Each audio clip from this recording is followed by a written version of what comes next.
यहाँ पर एक सवाल है, ऊंचे भवन के शिखर के एक केबल टावर के शिखर का उन्नयन कोण 60 डिग्री है और इसके पाद का अवनमन कोण, मतलब ऊपर से नीचे की ओर देखने का जो कोण बन रहा है वो 45 डिग्री है। तो टावर की ऊंचाई ज्ञात करना है। तो हमने इस तरह चित्र में इसको फिट कर लिया है। अब इसको हम लोग हल करेंगे। तो इसको बनाने के लिए सबसे पहले हम लोग देखेंगे क्या क्या है। तो त्रिभुज आकार है, त्रिभुज ए डी ई, सबका ये नामकरण हो चुका है। ए डी ई, ये त्रिभुज बना हुआ है। तो त्रिभुज ए डी ई में क्या क्या है वो हम लोग देखेंगे।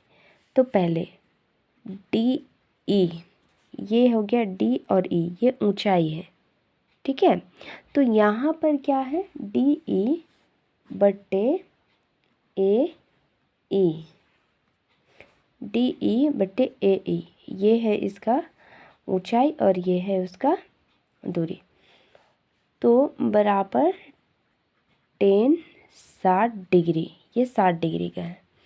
आगे तो हम लोग क्या करेंगे, अब यहाँ एच है, उसका मान नहीं है, ये एक्स है।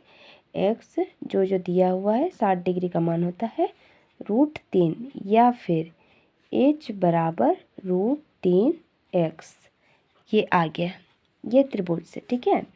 अब नेक्स्ट, यह x का बराबर हम लोग करेंगे h बट्टे √3, ये पहला आ गया, इसका त्रिभुज का पहला का आ गया। अब दूसरा देखेंगे, त्रिभुज ए सी ई में, ए और सी और ई में, ये भी एक त्रिभुज है, ये भी त्रिभुज है, ये भी त्रिभुज है, ठीक है। तो इसमें हम लोग देखेंगे, तो इसमें क्या क्या हम लोग को यहाँ पर है वो पहले लिखते हैं। जिसमें सी ई बट्टे ए ई बराबर, ये इसमें अब देखिए 45 डिग्री का मान है, 45 डिग्री देखिए, ठीक है। तो अब इसको हम लोग कैसे निकालेंगे, जिसमें ये किसी का मान दिया हुआ है और x है y1, या x बराबर 7, ये दूसरा का आ गया हमारे के पास। अब नेक्स्ट, ये पहला समीकरण 1 निकल गया और ये समीकरण 2। अब समीकरण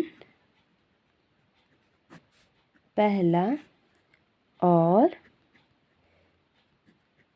दूसरा से जो हम लोग निकाले हैं उसी में से लेंगे और लिखेंगे।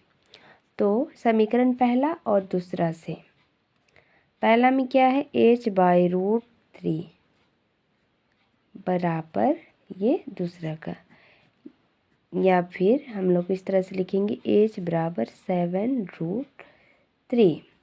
अब देखिए उसका हम लोग को निकालना है टावर की ऊंचाई। ऊंचाई हो जाएगा हम लोग का यहाँ से यहाँ तक की दूरी, यानी सी डी का मान। तो हम लोग निकालेंगे सी डी बराबर डी ई प्लस सी ई बराबर, ये कैसे हुआ, देखिए ये जो हमारा है सी और डी, ये डी ई प्लस सी ई को मिला के इतना दूरी बना है, तो इसीलिए सी डी बराबर डी ई प्लस सी ई।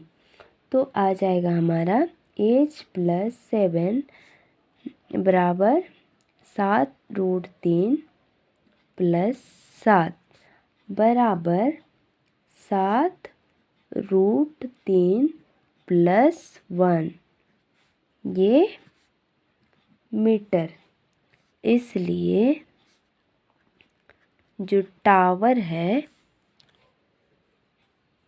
उस टावर की ऊंचाई बराबर होगा 7√3 + 1 मीटर। आंसर।